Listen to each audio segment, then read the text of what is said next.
I want to welcome everybody to Maryland Climate Tech 2026. So glad that you made it so far. And I'm here with a new friend named Jessica. Jessica, why don't you go ahead and introduce yourself? Let us know who you are, what you do, and where you do it. Sure. Thank you, Aaron. My name is Jessica Bantom. I am the Global Leader of Equity, Diversity, and Belonging at DLR Group, which is a top-ranked integrated design firm. I have a background in DEI as well as interior design that I bring to my role in establishing and implementing our first equity strategy as a firm and looking at advancing equity internally in our culture. As a business in the industry, in the AEC space, and then also in design practice through the implementation of inclusive design principles and practices. And you're also an author as well. Talk Yes. talk a little bit about your book. Yes, I am the author of Design for Identity, How to Design Authentically for a Diverse World, which was the culmination of those paths that I just shared, the background in DEI and then the background in design, Hmm. and looking how they intersect Hmm. and diving deep into how we are not taught to deliberately and authentically address identity in the design process. And that ultimately leads to some unintended consequences where identity culture is either erased, misrepresented, or just mischaracterized. Yeah. Yeah. And the work is really about making sure that we normalize addressing culture and identity in the design process so it doesn't become an afterthought. And can you maybe talk about some examples where you've seen that? I think I was reading in your book about a rope chandelier or some really kind of interesting type. Well, I don't want to ruin it, but you tell us what are some of the crazy things Yes. you've seen? Yeah, and that one example is very interesting to me. So I include examples of what I call design gone wrong in the book. It's just to kind of illustrate what can happen either when actually, when we may not even know the whole story behind the design process, but what we see Yeah. strikes us as something that's either harmful, offensive, or just does not honor a particular identity. And Mhm. in that particular example I cited, I was referring to one of the home improvement television shows that we that we see on a popular network. And the show is hosted by a white Southern couple who was designing a home for a black Southern couple. And as they're walking through doing the reveal, they get to the dining room area, and the chandelier that had been chosen was comprised of rope. And my thoughts as a black person looking at this was, why would you have anything with rope hanging from a ceiling in the context of a black Southern family's home? Right. And it brought that question to mind for me, and it struck me in such a powerful way. But at the same time, I couldn't help but wonder, does that even resonate with other viewers? Like, Hmm. did Hmm. it mean that to them? Did they find it offensive? Because in my mind, that automatically went to like a noose, you Hmm. know. Yeah. Yeah. Um, but it's also interesting talking about that particular example because some people, I think, maybe tend to overcorrect or react at a different level when they read something like that and they're like, oh my goodness, I will never touch anything that's rope again. And I'm like, that's not the point. Right. Right. Right. The point actually is like having an understanding of the different ways that we interpret different design decisions and how they can actually be harmful for some people, and Hmm. just having the awareness so that we can explore those things in the design Hmm. process and just be thoughtful about our design decisions. So those things kind of spark some good conversation. And then the other side is probably going too far, maybe using a lot of African patterns without necessarily knowing the meaning and the intent behind them as well. Exactly. Or just assuming because you think you understand somebody's identity Right. visually or Hmm. from cues Hmm. that are right there physically, Hmm. that number one, you even got it accurate. Hmm. Hmm. And that number two, that is the characteristic or the identity that they choose to lead with in Hmm. terms of designing a space, Hmm. which is another huge assumption. And Right. then also, do you have the cultural competence to authentically represent that identity in the first place? Hmm. So once again, a lot of nuances, a lot of things to consider. Definitely a great read. Highly recommend it. Very interesting. So I guess one thing the elephant in the room is the diversity, equity, inclusion, and I know you add the B belonging as well. Means something different in 2024 than it does in 2026.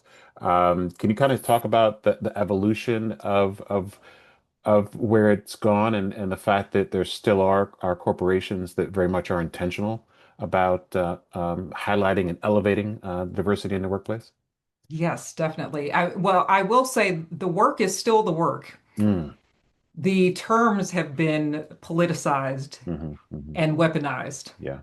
And the organizations that are still doing it understand that. And Mm, they understand that what no matter what you want to call it, no matter what acronyms you want to assign to it, right. the work boils down to making all people feel seen, valued, and respected. That's right. So the fact that anyone would even debate that is beyond me anyway. Hmm. But I can't ignore what's been happening all around us. Like even within my profession, seeing so many people lose their positions, Mm, mm, have to change titles. mm. Um, a lot of people are just they lost their whole profession and their whole career path. And I think that the difference between the organizations where those things happened and the one I'm in, for example, is the level of understanding and the level of commitment from a values standpoint, and not just in terms of words or ascribing to what the rest of the industry is doing or what everyone thought was important, back in 2020. Um, there has to be a real meaningful attachment to what all of this is about. And what I have been particularly deliberate about, even in stepping into this role, which was just created in October 2023, Okay. was also making the connection to the business value Mm, of leading with equity hmm. Hmm. and understanding that bottom line, no matter how you want to, this could be a whole discussion in itself.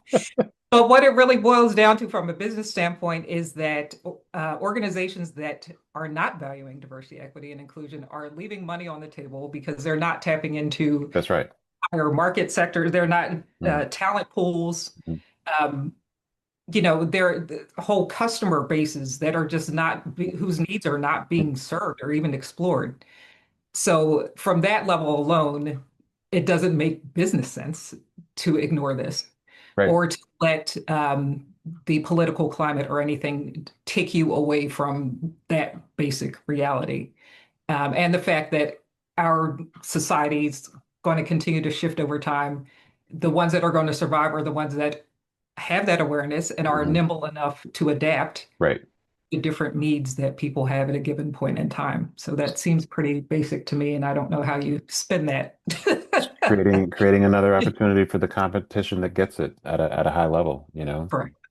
So then how do you bring that work into and that ethos into, you're being nominated as a commissioner for the Global Commission on Healthy Indoor Air. Talk a little bit about what that is and kind of what your role is in that organization. Yeah, so that is a new role that I'm excited to be filling in that global commission. I think part of the ways I think I was even brought into that conversation or that sphere was through the work I'm doing even internally in my own organization with our Chief Climate Officer, Prince Hmm. Sudaram, um, and the other climate and environment team that we have there at the firm.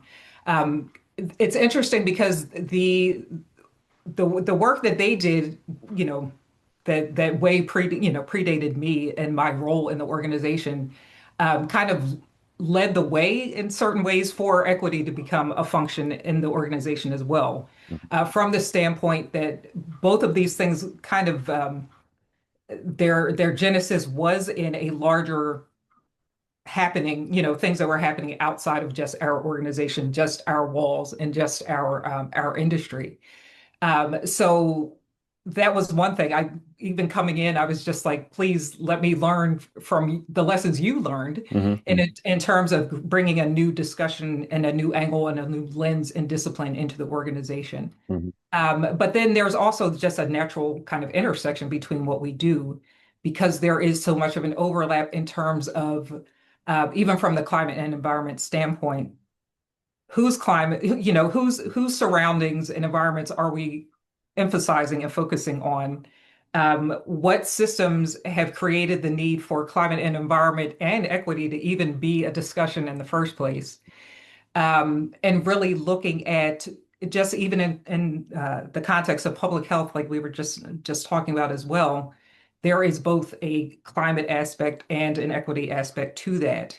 And looking at whose needs are being served, what things are being generated and created at the expense of certain types of certain demographics and people in certain places. So there is a natural kind of intersection between what we do, and I'm glad to be brought into the conversation because I don't lead with the climate and environment expertise, but there is this acknowledgement that there is this equity component of it that we need to just not only weave in, but see how it integrates in a very, very material way and make sure that it doesn't become something that's just a nice little highlight in the conversation Yeah. or something that people really can't make tangible connections Hmm. between. Hmm. Absolutely. And shouts out to the International Well-Being Institute, IWBI, for launching that initiative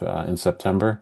We had Dr. Sophia Cummings from Trinidad and Tobago present as well. She's one of your fellow commissioners. And we also had Dustin from Yuhu, who's an indoor air quality manufacturer out of Asia. And so we're spanning the globe, but when you talk about equity, it kind of brings us back to the point of indoor air quality, sick building syndrome. One of the biggest challenges we have here in Maryland is that Baltimore City has the highest rate of asthma-related fatalities in the country, with African American women 4 times more likely to die from asthma than white men, and African American children 6 times more likely to die from asthma than white school-aged children. And the research is clear that this is an indoor air quality issue. I think most people think when you think of air quality, you think of outdoor air quality, which, has been, fairly regulated by the EPA for the last, 30 some odd years. They've been doing a pretty decent job of it. There are isolated pockets, Curtis Bay here in Baltimore for sure, with the refineries and the coal plants and the coal coming in on the railroad tracks and an occasional explosion that causes some damage to the air. And then, Cancer Alley in New Orleans would be two kind of standouts. But other than that, unless we have a wildfire here on the East Coast, or excuse me, a wildfire from Canada that's affecting the East Coast, air quality here is pretty good. And so, how can the design industry, the architecture industry, the engineers be a little bit more mindful about, making sure that health and wellness is very much front and center of this conversation, and it's not just about energy savings. Yeah, I think there are several different ways that we can do that. One, even before we get into the context of the day in, day out collaboration Mhm. professionally, is even in education. How do we start connecting these dots earlier so that it is a given that when you come into practice, that you're looking for who are those people that all need to be at the table? Right. Who's not Um, at the table, right? Yeah. Hmm. right, exactly, exactly. So that's one thing. Hmm. But also, I think even if we become more deliberate about evaluating who needs to be in the conversation throughout a design process. Hmm. Um, I think we get in our usual kind of routines. And I think sometimes, even as project teams, we kind of can become an echo chamber, but it's usually the same people around the table. And if no one takes a minute and really asks, like, what perspectives are being left out of the conversation, Right. then there won't even be that inclination to explore that. Hmm. And that's from a basic, even like something that we as individuals can own. Like no one has to tell us we're changing the whole process so that you have to talk to X, Y, and Z. Hmm. If Hmm. any of us have that that thought that these perspectives should be brought in, Hmm. then we can own that. If we, especially if we have access to subject matter experts within our own organizations. Right, right.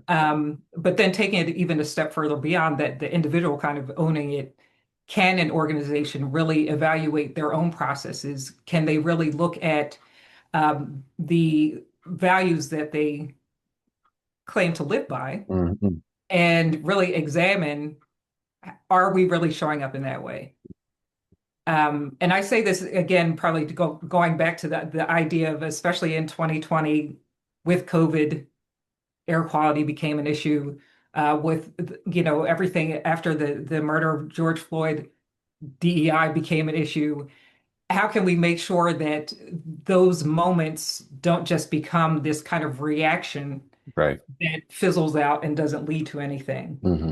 Um, so that's a lot about just kind of having, kind of even investigating, okay, where did this sudden interest come from?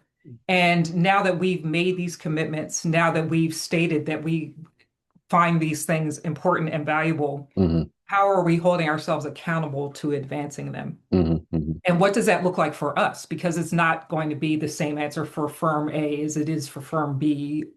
Um, but if you're going to put the words out in the world, Hmm. is there some level of commitment to making sure that there's some movement around it? And some validation on the back end.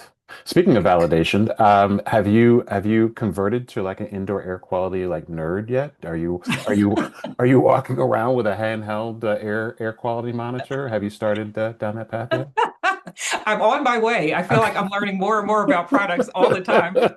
And it's funny because before I transitioned to my role in doing DEI, I worked for a small workplace culture consultancy. Okay. And I was getting in the room with the folks who were talking more about the equipment Hmm. and um, actually started raising some alarms in my own mind. And I was like, maybe I should have one of those. Like, I don't know what I'm breathing. But it's enlightening for me, more of these conversations also to be a part of. And you live in Maryland or DMV Yes. or okay. You live in Maryland. Okay. So Mhm. if you have not tested your home for radon, please do. Right. 1 in 4 Maryland homes has radon levels above the EPA action limit of 4 picocuries per liter, which equates to smoking 8 cigarettes a day. Okay. I come to this space from reading, I don't know if you've read Dr. Joseph Allen's Healthy Buildings book. No, I Dr. Joseph Allen is with the T.H. Chan School of Public Health, and he created and runs their Healthy Buildings program. I strongly, highly recommend grabbing that book. It's called Healthy Buildings, and um, he also was instrumental in deploying this exact air quality monitor into 35,000 of these into all of Amazon's buildings. So Amazon has these monitors in their buildings, and he was very instrumental in making that deployment. But he talked in his book about the fact that radon gas comes from granite countertops. And my wife and I, we just renovated our home and we put in granite countertops, of course. And I freaked out. I was like, oh my gosh, I've been a real estate practitioner for 25 years. I thought I knew about radon, but I never thought to test my own home. So I test my home. We've got, 15, 20 picocuries, which equates to smoking 20 to 40 cigarettes a day. We've been here for wow. 25 years. And radon's one of those things you can't see it, you can't smell it, you can't taste it, but it kills 58 people a day. So it's definitely something to be mindful. And so when we go out and deploy these monitors, we do what's called a 30-day healthy home checkup. Mhm. And we deploy the monitors in the Baltimore region. We got a small grant from BGE, our local utility. Mhm. And we check for radon and asthma triggers for 30 days and then give the resident a checkup. But we've really embraced, and so ever since I read the book and you recommend getting an air quality monitor, I just kind of geeked out. We, of course, mitigated our property for radon. And so we still continue to monitor it. But then I got into particulate matters and volatile organic compounds and where they come from. And they come from a lot of the materials that we use in our home, which I'm sure you're very familiar with, sourcing materials and being, cognizant of, I'm not sure if you've gotten into the red list of materials, the materials to stay away from, the formaldehyde materials and things like that. But has like embodied carbon kind of entered your ethos when it comes to design decisions, or is it more so there's this operational carbon, embodied carbon, and really being mindful of the materials that we're using in the properties? How is that a part of your world? That is actually something I'm learning about from colleagues in my own firm. Okay. I was more actively involved in interior design in past years. So that was where I was getting my education about specifically finishes, Hmm. Hmm. Hmm. even furnishings and things that you specify. Hmm. But now it is more through my just kind of uh, learning and sitting in on sessions, even Hmm. internally within Hmm. my organization. But it's always been something that's been top of mind for me, even from my design program. You have all of these eye-opening moments, and you're like, wait a second, like that whatever new smell is probably actually, like Right. it is harming you. Like, Right. don't Right. brag about the new smell. Right. Right. Um, so there's a lot to be conscious of and even in the context as well, when we bring in the whole concept of health and equity with this as well, Hmm. thinking about the different circumstances that lead to some people having to be inside more, Hmm. Hmm. and whether that is due to health disparities that lead to people having to be confined to their home, Hmm. whether it is because of a lack of safety, physical safety in the areas where you live Yeah. that makes inside the safe place to be. Hmm. There are just so many factors that we have to be aware of, even in that context of like what you specify should be also informed by how long people are going to be there Right. Right. and what factors may require them either having to be inside more or less frequently. So yeah, it's all interconnected. Well, speaking of being inside more, have you calculated your indoor age? I have not. Oh no, So, you're giving me some homework that's really going to make me worried, aren't you? so to calculate your indoor age, you just multiply your age by point 0.9. And that'll let you know how many years you've spent your life indoors, on a plane, train, in a hotel, in an office, conference room, at home, and everywhere in between. I just did a quick calculation, and my indoor age is 50.4. So out of the 56 years that I've been on this earth, 50.4 of them have been indoors, which is kind of crazy to kind of wrap your mind around. We always say we spend 90% of our lifetime indoors, but until you actually do the calculations, it's like, wow. See that? Yeah, that is alarming. I won't give my number, Yeah, but yeah, I won't I put you on the calculated it. I won't put you on the spot for that. But so are you actively designing as well, or are you more on the executive leadership side, or are you still kind of doing some design work as well? Well, actually, since I wrote my book and started shifting more into speaking, and then got into my position now, which is an executive position, Mhm. it hasn't left me as much time for designing, but I love being in the midst of it. Sure, absolutely. I know when I was on your website and I saw what you did at the Zeta Phi Beta headquarters in DC, I was like, wow, that looks amazing. Like I would love to hire you to do some design work here in the Baltimore region. Talk a little bit about that project and what went into it and what it meant to the sorority itself. Yeah, that was a great project, a great opportunity for me. So I'm a member of Zeta Phi Beta sorority, have been for several years now, and I think it was around 2016, the opportunity came up. We were going to be renovating our sorority's headquarters, our international headquarters, actually in DC, about 13,000 square foot facility. I had known it in its former life and recognized like, we were due for the renovation. So I was excited to see the news come that this was actually going to happen. And it was a complete down to the studs renovation. And Oh, it wow. was myself and three other members of my organization who stepped in as the design team. And it was an amazing opportunity. It was actually kind of funny how it worked because I was also the only local member of that team Mm. and the only one who was not operating full time in a full service design firm. So it was a lot of new territory for me to kind of navigate.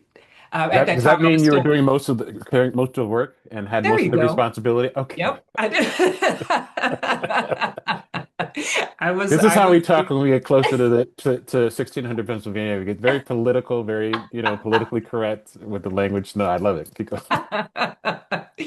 But it was, I mean, it was a great learning experience and to me, a very significant moment as a designer, but also as a member of the organization to be able to contribute from my gifts to the Sure, organization in a sure. way that's going to endure for such a long time. And it actually, I really want to say that some of the ideas behind design for identity started even percolating in that experience Hmm. because I thought about how much we as members brought to that design concept because we were members.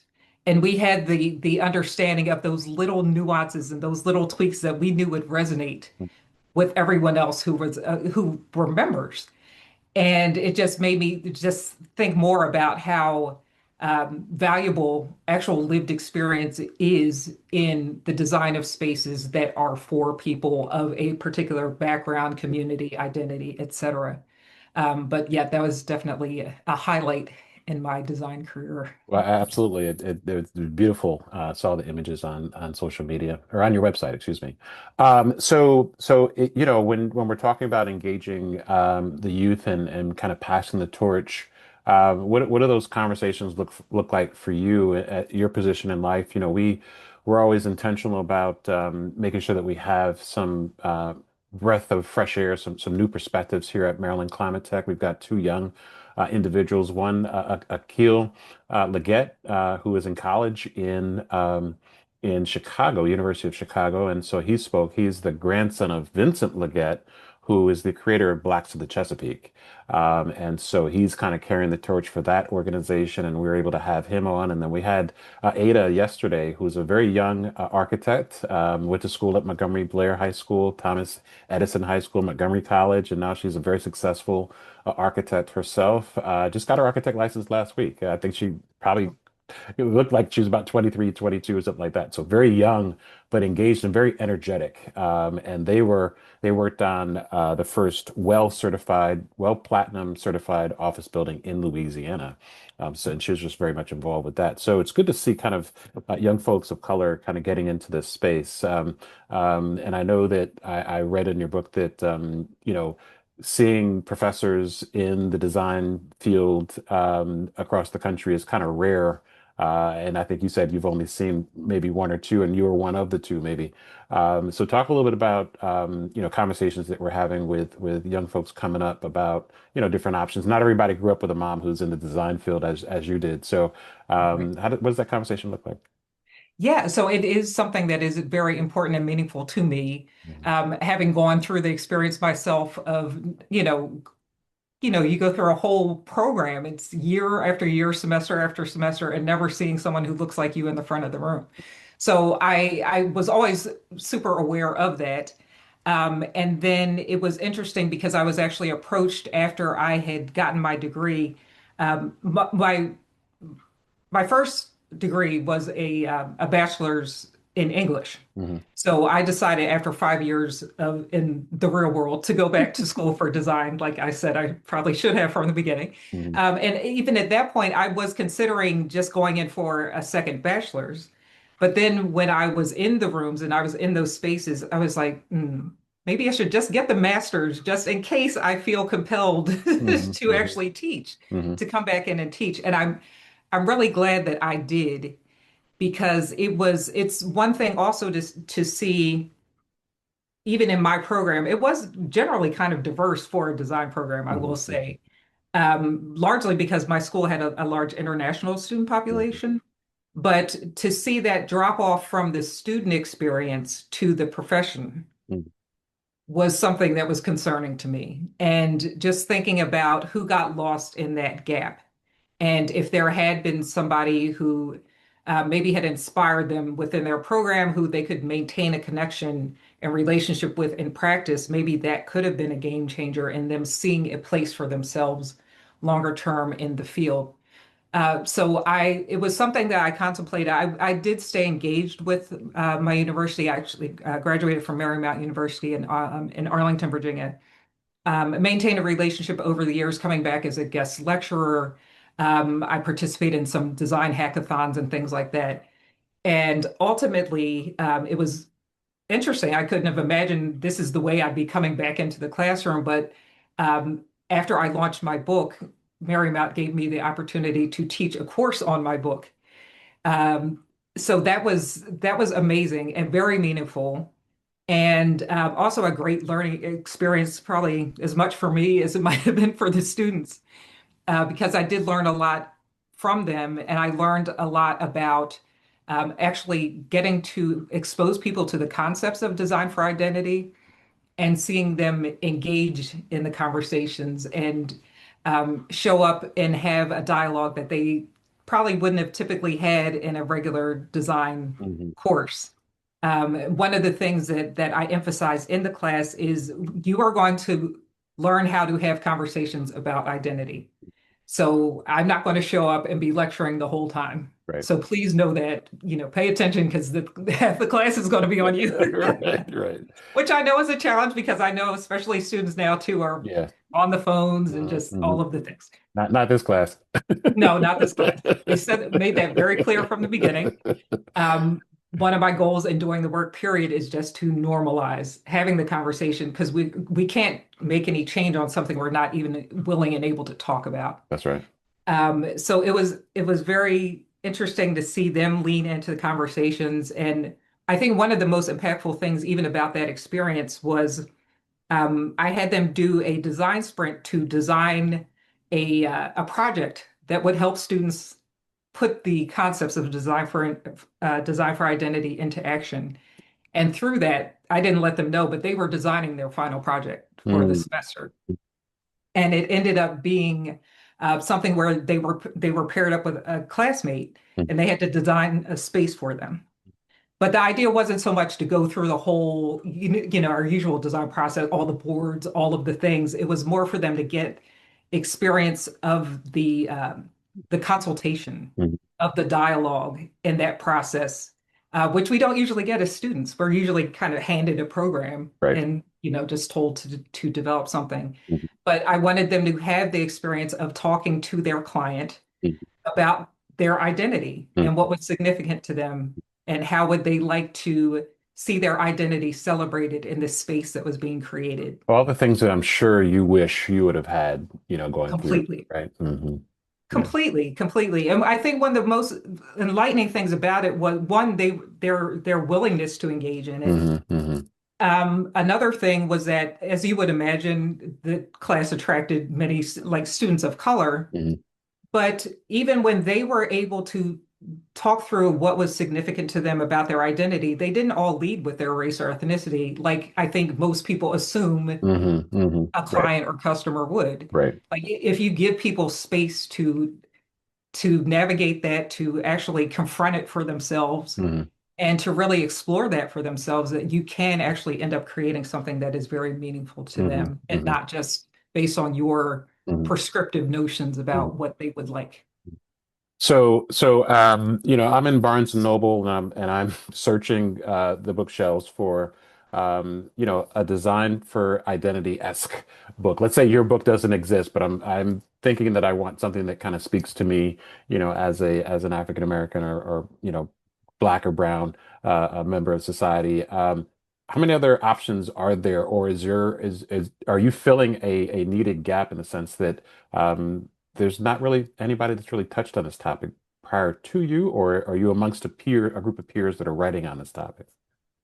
Um, there's not another book that addresses exactly what I Hmm. address. Hmm. There are many books out there, and I think more books coming out, especially in recent years, about the importance of Black designers, about how we express the Black identity in a number of different mediums and things like that. So there are some great books out there.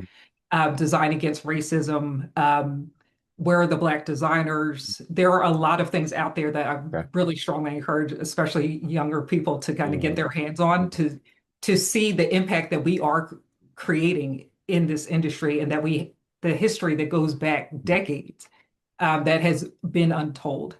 But when it comes specifically to the design process and making space for exploring identity, I didn't see another book out there Mhm. like mine, which is what drove me to do it. But also what made the experience very interesting about even getting it out into the world, because I knew it didn't fit into a nice, neat um, category that traditional publishers were looking for, Yeah. or the even trying to identify the exact genre was like, it bridges a couple things, Right. but it's still significant and still part of that larger conversation where we are trying to bring it to the attention of designers ourselves, that we have a duty to explore identity and to honor the identities of all the diverse public that we serve. And it sounds like it's opened up a lot of doors for you as well. Yes. Being yeah. I mentioned that I read the book. I was listening to the audio version of it. That was a little bit easier for me to do. But you you narrated the entire book, so I'm finally getting a chance to put the voice with the face. Right. And I thought that was pretty cool. So, folks, you're listening to the author of Design for Identity, Jessica Bantom. Thank you so much for joining us. This has been great. Is there anything that I didn't ask you that you want people to know about you and the work that you're doing? No, I would just say if anybody is curious to learn more, please go to jessicabantom.com, or feel free to follow me on Instagram at Jessica Bantom, or I'm also active on LinkedIn. Okay. So always looking to connect with folks who are curious about similar things and really interested, especially in advancing inclusive design. So that's a conversation I'm up for anytime. Absolutely. I appreciate that. Your contact information will magically appear on the screen in post-production. And I will say the magic of LinkedIn, that's how we met. I tracked you down there and you were kind enough to spend some time with me today. So I definitely appreciate that and wish you a great weekend. Same to you. Thank All you. right. Have a great day. All right.